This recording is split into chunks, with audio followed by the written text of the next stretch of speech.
this government has to be very careful now that it doesn't drive more and more people to hate Israel. So Piers Morgan just delivered a devastating warning about Israel's global collapse, and he's absolutely right. We're seeing unprecedented shifts in American public opinion, massive scandals involving IDF soldiers desecrating Christian symbols, and even Jewish politicians breaking ranks.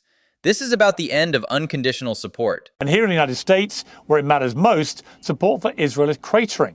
The days of unanimous bipartisan support are done. He's spot on. Gallup polling shows American support for Israel has dropped from 75% to just 58% since October 7th. Among Democrats, it's fallen to 49%. That bipartisan consensus he mentions? Dead. Republicans still back Israel at 78%, but that partisan split is historically unprecedented. Well, every candidate to succeed Donald Trump as president, whether Democrat or Republican, will now have to take a position on this profound change in public opinion. Democratic presidential hopeful Rahm Emanuel, who's Jewish, is calling for the U.S. to end preferential treatment for Israel altogether. Emanuel's position is seismic. He's Obama's former chief of staff, Chicago mayor, and now ambassador to Japan. When a Jewish Democrat of his stature says end preferential treatment, it signals the party's base has moved permanently. This isn't fringe anymore, it's mainstream Democratic thinking. What is clear is that photos of the IDF attacking icons of Jesus with a sledgehammer are unlikely to resolve the situation. Exactly right. Christian Zionists represent 30 million Americans and have been Israel's most reliable base. Images of IDF soldiers attacking Jesus icons directly assault that relationship. You can't ask Christians to support a military that desecrates their savior. It's political suicide. Jonathan Conricus, let's just start, if we may, with this appalling image of an IDF soldier in southern Lebanon attacking and destroying an icon of Jesus Christ with a sledgehammer. And this is now being confirmed by Israel. Benjamin Netanyahu said today, I was stunned and saddened to learn that an IDF soldier damaged a Catholic religious icon in southern Lebanon. I condemn the act in the strongest terms. We express regret for the incident and for any hurt this has caused to believers in Lebanon and around the world. Netanyahu's immediate condemnation shows Israel understands the catastrophic damage. When your own prime minister has to publicly shame your military for religious desecration, you've lost the moral high ground completely. This wasn't some rogue operation. It represents systemic problems. There will be many American Christians, Jonathan, who are already probably reeling, if they're Catholic, from President Trump's constant attacks against Pope Leo. But they're now looking at this and thinking, why are we supporting this attack on Iran with Israel if the IDF in Lebanon are desecrating icons of Jesus Christ? What would you say to them? Brilliant analysis. Christian Republicans are getting squeezed from both sides. Trump attacking the Pope, Israel attacking Jesus. That's the core of the Republican coalition being alienated simultaneously. The evangelical Republican-Israel triangle that defined decades of foreign policy is crumbling. One described serving in Khan Yunis in southern Gaza in December 2023 when a platoon noticed suspicious figures and fired. He said, when we got to a destination, I realized these weren't terrorists. It was an old guy and 3 boys, maybe teenagers. Not one of them was armed, but their bodies were riddled with bullets.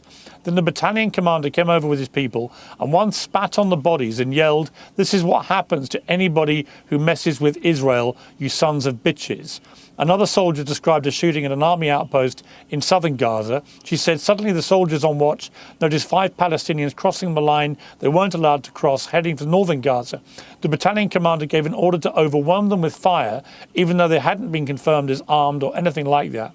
A tank started shooting at them with its machine gun, hundreds of bullets. 4 of the 5 Palestinians were killed. A few hours later, a bulldozer buried them in the sand. The article also describes a sniper who shot people seeking aid and drone operators who killed civilians. And there was a lot more very, very shocking detail in this investigation. This testimony from Israeli soldiers is devastating because it comes from within. These aren't Hamas propaganda claims. They're IDF personnel describing systematic execution of civilians. When your own military becomes your biggest liability, the most moral army narrative is finished. But the combination of that appalling image of this IDF soldier desecrating a statue of Jesus with this report in your publication it certainly is testing extremely hard, I would argue, this constant refrain we hear that the IDF is the most moral army in the world. Absolutely. That most moral army talking point was Israel's entire international defense strategy. It justified unlimited weapons transfers, diplomatic cover, and public support. Without moral authority, Israel becomes just another client state committing war crimes with American weapons. He's a very high-profile American Jew, basically saying it's time for America to stop treating Israel as an exceptional country that is worthy of our billions of dollars of support. They should be treated the same as everybody else. And that comes with the backdrop of this Pew Research Center survey showing that more than 60% of Americans now view Israel unfavorably, up from 53% only last year. Now, the polling shift from 53% to 60% unfavorable in just 1 year is staggering. But Emmanuel breaking ranks is the real story. It gives cover for every other Jewish Democrat to follow. We're watching the collapse of pro-Israel consensus in real time. So, as somebody like me who loves Israel as a country, loves Israeli people, has many, many Jewish friends around the world, from LA to Sydney to London, and has become increasingly critical myself of the Israeli government, this one, and how it's been behaving, and critical of many of the actions of the IDF at the behest of this government. I share this sentiment, which is Israel, this government has to be very careful now that it doesn't drive more and more people to hate Israel, which is clearly what is happening. Are you, as somebody who advises the Israeli government, are you aware of this potential crisis? Are you concerned about it? Or do you not care? His personal credibility makes this devastating. When someone with deep Jewish connections and friendships worldwide becomes critical, it represents millions of similar people having the same conversation.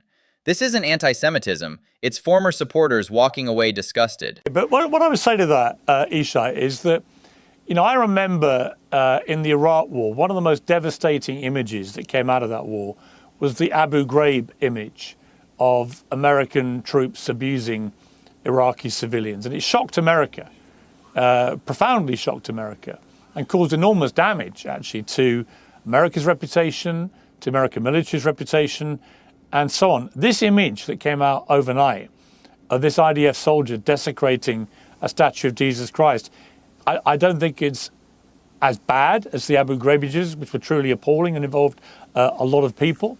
But as a singular image, when you're trying to persuade a country like America, which is majority Christian, so has hundreds of millions of Christians living in it, when you're trying to persuade them of the validity of committing the American military to a war that was clearly being driven by Benjamin Netanyahu to promote Israel's interests, when you're trying to do that, hard to imagine a more damaging image to come out than the one we saw that came out overnight.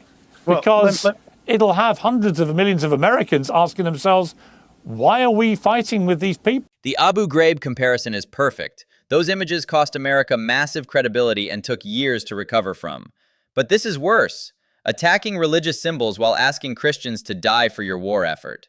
That's not just poor optics, it's strategic suicide. And when you try and defend Israel on that basis of it being the only democracy, you then have a story like we saw last week, where the Knesset passes a new law where people that is the Israeli government, the authorities decide are Palestinian terrorists can be executed. But the same law doesn't apply to Israelis.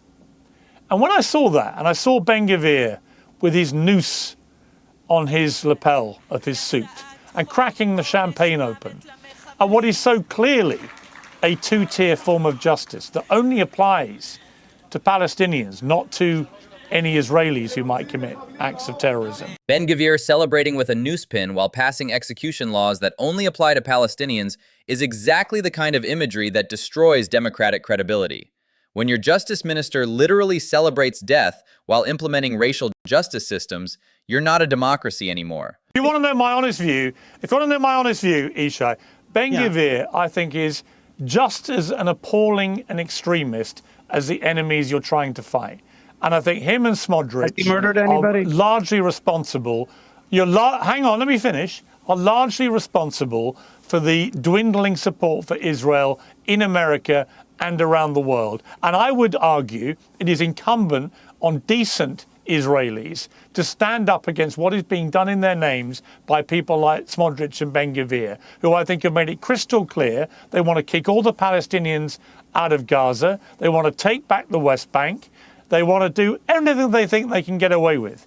And at some point, decent Israelis have to stand up to these people and stop them doing it in their name. Or I can tell you, these polls about Israel's lack of popularity in America and around the world will get worse. When mainstream voices start comparing Israeli ministers to terrorists, you know the moral collapse is complete. His warning about becoming a pariah state isn't hyperbole, it's a prediction.